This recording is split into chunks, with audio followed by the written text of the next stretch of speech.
So let us discuss with the short answer questions. Now the first question is, what were factories and why were they called so? So this is on the first page only. So from the 17th century onwards, trading company from Portugal, Holland, England, France and Denmark began to set up their base in India. They established their trade centers in different parts of the country, especially the coastal areas. These centers were called factories, not because anything was manufactured here, but because the official of the companies were called the factors. So you already know that these are called factories because these are the bases of the European countries when they came to India for trade, not because anything was manufactured here. Okay, so this is your D1 answer entire. Your second short answer question is, what did the British stand to gain through the system of the subsidiary alliance?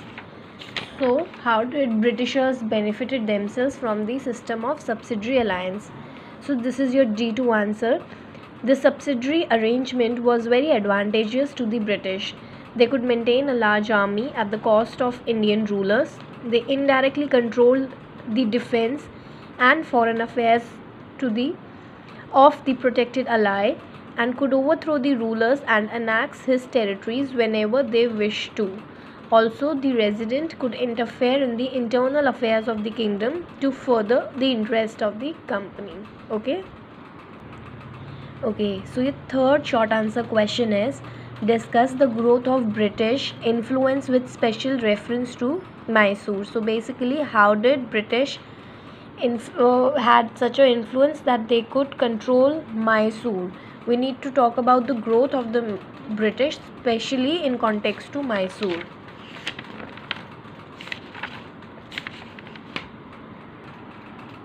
So you can write the heading growth of British influence, okay, and in bracket you can write Mysore.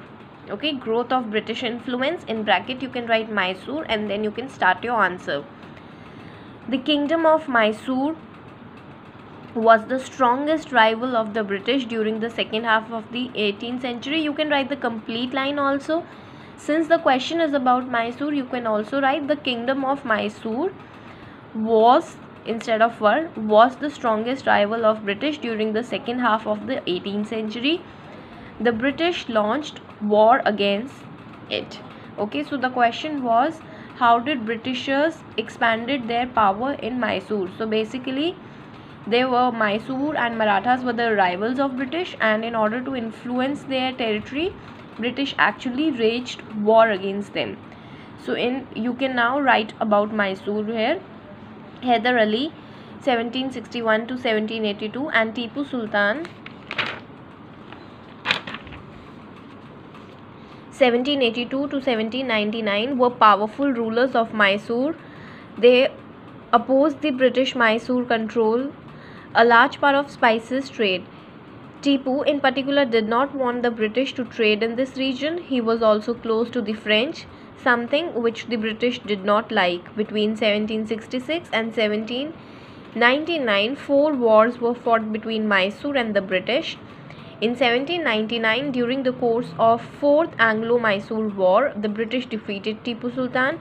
He proudly declared that it was better to die like a soldier than to live a miserable dependent on the infidels.